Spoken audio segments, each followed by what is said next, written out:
This live stream is made possible by listeners like you. Donate now online at wliw.org/radio. The owner of the Sassy Biscuit Company, located in Billings, Montana. The Sassy Biscuit Company is a biscuit-centric restaurant that focuses on elevated but approachable food. So I decided to open a breakfast restaurant, number one, because it's my most favorite meal of the day. And I think a lot of times in the restaurant industry, it's the forgotten meal of the day. So that was one reason. Another reason was because my husband then was a drill instructor and I had 3 kids. They ate breakfast. And so I would cook it often. And so it was just a great opportunity to begin working on new and exciting recipes.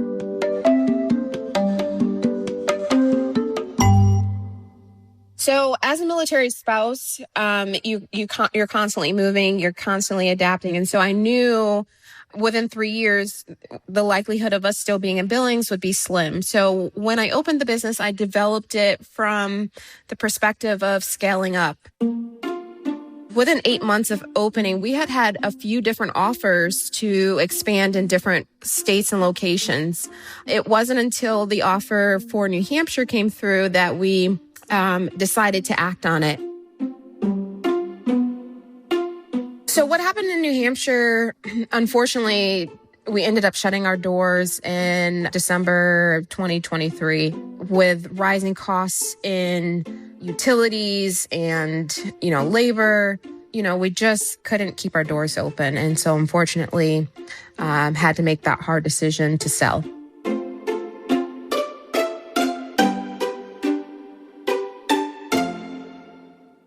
Having a closure on our books,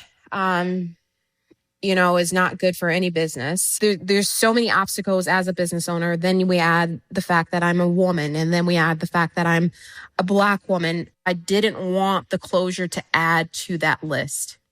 While we have run into a lot of obstacles, I think one thing that is important and that anchors me down is the success that Billings has had.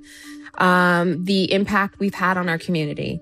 For me, that's enough to keep going. That's enough to keep going and keep expanding to different opportunities. So we're excited. We're excited for the next step, for the next journey, and we'll see where it takes us. Gyllenhaal Johnson making biscuits and running a business in Billings, Montana. We cannot do this series without you. Wherever you are, whatever you do, please let us know what's going on in your economy. Would you? Marketplace.org/myeconomy.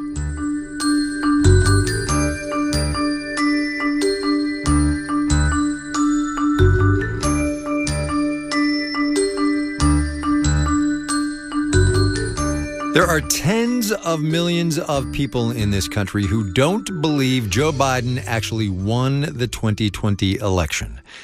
To be clear, he did. That is just one, but no doubt the biggest consequence of the mis- and disinformation still surrounding that election. And it's virtually certain that whatever the outcome of this coming election, challenges and lawsuits and misinformation and lies will figure prominently. And that's got elections officials all over the country laying the groundwork now to build confidence in the results and to protect their poll workers. Marketplace's Kimberly Adams has that one. There are 2 federal agencies that primarily work on elections in the U.S. The Federal Elections Commission handles campaign finance, and there's the Election Assistance Commission. The EAC handles election administration, mostly by identifying best practices. And that's what brought dozens of election officials from all over the country to the University of Maryland a couple of weeks ago for the 2024 Election Summit. Over the last 4 years, there's a lot we've all been doing to prepare. In addition to providing training and resources, the agency also serves as the conduit for federal funds that support state election offices. Christy McCormick is the chairwoman of the EAC and says the agency has funneled close to $1 billion to the state since 2018.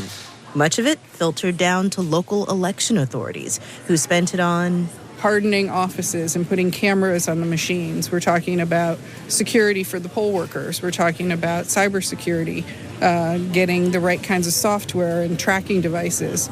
But that kind of influx of federal cash is a thing of the past. Brianna Lennon is the county clerk in Boone County, Missouri. The majority of the funding that came through 2020 was COVID money. It was to offset having to increase costs for PPE and social distancing, and that money is not coming back. The EAC can't send money to the states without a formal appropriation from Congress. And since the federal government has been operating without a formal spending package for months now, Lennon says when it comes to the November election, I don't have any confidence that we're going to get an increase of anything. So whatever we have from our local budgets, which is what funds 90% of our elections, is what we're working with.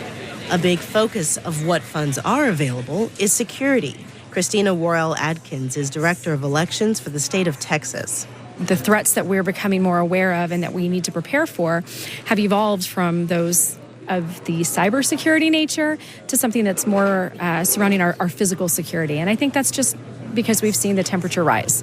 Adkins says election officials are training poll workers in customer service and de-escalation techniques to hopefully stop any threats of violence before they happen.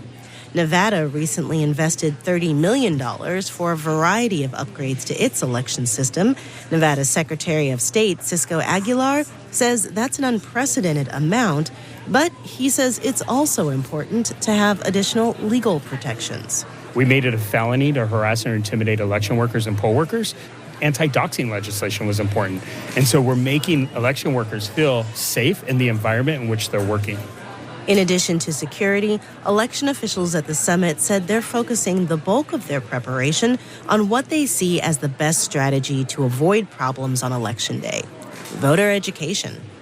Washington Secretary of State Steve Hobbs is asking his state legislature for $1.2 million for digital ads, radio ads, TV ads, to remind people not just to vote, but what the voting process is. So, for example, don't forget to vote. Oh, by the way, the tabulation machines are not connected to the internet.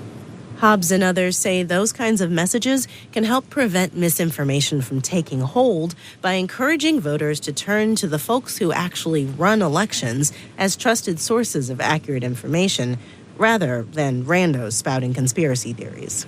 I would certainly hope that people put more trust into their election officials than some person that sells pillows. Hobbs says the best way to combat misinformation is the truth. In Washington, I'm Kimberly Adams for Marketplace.